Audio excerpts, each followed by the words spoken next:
The Gucci Marmont belt. This is what we're talking about in today's video. I bought this in 2019, so it's been 4 years of it being in my wardrobe.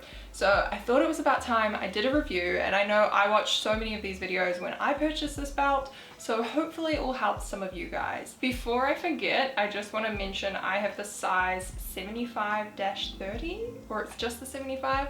I'll double check and link it in the description box, but I got this size so that it will fit more round my waist, not necessarily my hips. Although I probably could add some extra holes if I really wanted to. The first thing I really want to jump into is the wear and tear and the quality of this belt. In terms of the leather strap, it is beautiful quality. It has bent a little bit at the back where I've had it through belt loops, and when I sit down it kind of bends backwards a little bit. But if I hold it up really close to the camera, you can see that this leather looks basically brand new. I feel like it's worn in a really nice way, like it started to kind of wrinkle a little bit. It has some light scratching if maybe you angle it and you're specifically looking for it.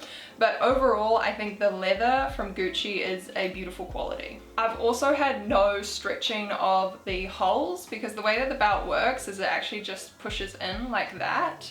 And one of my concerns was like, oh, after wearing it a lot, are you going to stretch out the holes and then it's not going to be able to push in? But I haven't had that problem in the 4 years that I've owned it.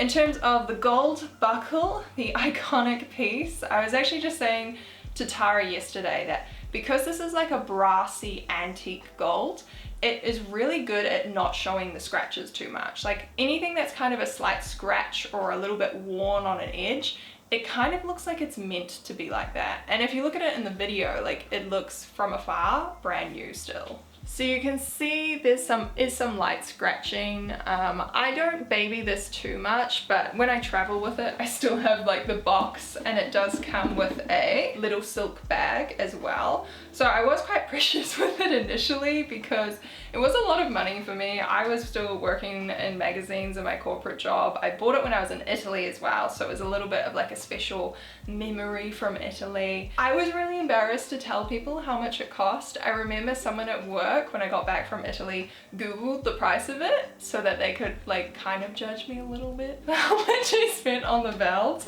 But I honestly have had no regrets on spending this much on a belt. We've just done some quick maths, and I've owned this for 4 years. If I wore it roughly once a week, I was just saying because I work from home, some weeks I don't wear it, but when I was working in an office, I would definitely wear it once a week. Or this week, because I've been in Auckland going to lots of things, I've worn it twice a week already. So we're averaging once a week over 4 years, and it works out to be about $3 each time I wear it, which still kind of feels like a lot. Although $3 doesn't buy you a cup of coffee these days. No. So, and originally it was around 600 New Zealand dollars. It's probably gone up in price since then. But the main thing I love about this is I can wear it with a dress from Zara, a blazer from H&M. Like you can wear it with a really cheap kind of affordable outfit, and suddenly you're like, boom, you put a Gucci logo on it. And I just love it. It tricks everyone into thinking that you're wearing really expensive outfits. I'm not a huge fan of big heavy logos, but I do think there is a lot of history with the Gucci double G, and it has been around for quite a few years. And I personally think, I know there's a lot of debate about this on the internet, but I personally think it is a classic. I put this in the same boat with the Louis Vuitton monogram, and I just love it. And I think if you're wanting to get into luxury goods, a bag that's maybe $2,000 could be a bit of a stretch. I know for me in the early days, that was a lot of money, and it still is a lot of money to be fair. And something like a belt is something that will be under $1,000. So it is, I don't want to say affordable because a $600 belt is not affordable. I'm well aware of that, and it's not to everyone's taste. But if you are someone like me who loves the little luxuries in life, and you do like the logos and these beautiful brands that have so much history, starting with a belt I think is a brilliant thing to add to your collection, and it's something that you're going to have for your entire life. I do think like shoes or ready to wear items, scarves, wallets, those are the kind of things that will wear and tear, and you're probably not going to get a lifetime out of them, whereas I can imagine having this in my, wardrobe for many, many years to come. For a long time, this was the only thing I owned from Gucci, just because I couldn't quite get my head into some of the bags. I do feel like some of the bags are very like trendy. On my list at the moment is the Gucci Horsebit, the black crossbody bag, which I'm obsessed with. It's on my vision board, and that is the next bag that I want to get. But I did also make a recent Gucci purchase this year, which is the little card holder. And I did a lot of research on card holders, and I'm really not impressed with the quality of Louis Vuitton. I've talked about this in a previous video.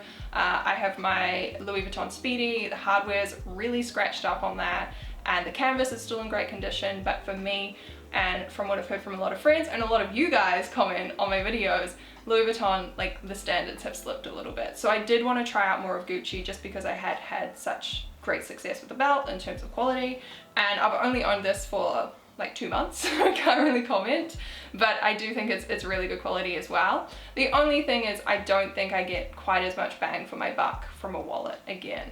When you look at other SLGs, you know, like a wallet, it still costs around the same price. This was like a little bit cheaper than the belt, but the belt is something that I'll be wearing. I can wear it over coats, I can wear it with high-waisted jeans, I can wear it over dresses. It's really versatile, and at the end of the day, your wallet is just something that's going to sit in your bag. So it brings me a lot of joy and I love it. But if you're looking to make your first SLG purchase, I would personally recommend a belt. The value. Like, can we have some like ching dollars off it? I do see a lot of TikToks, especially in the last year, where people put this in their out list. They don't like the big logo. A lot of people will say like the Gucci Mama style or range isn't cool anymore, because it did come out in I think 2014. I have a blog post where I walked through a little bit of the history of the brand, so I'll link that down below.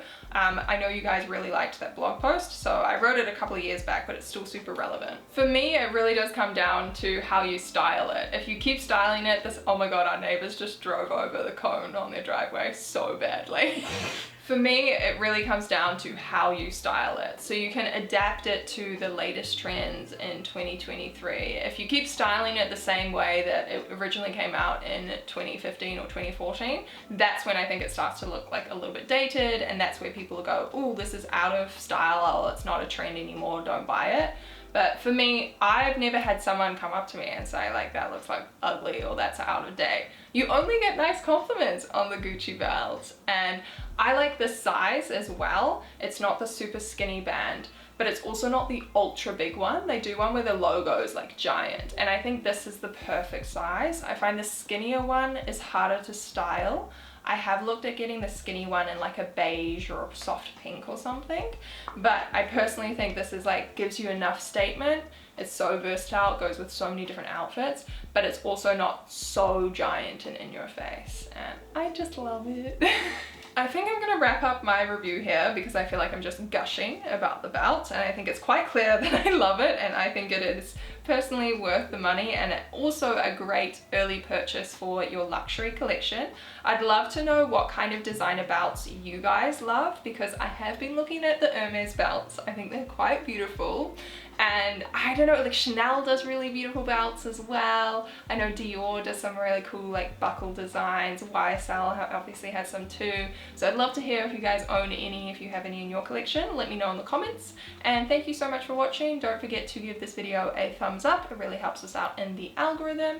And subscribe to our channel for more fashion, careers, and business videos. I'll see you in the next one. Bye!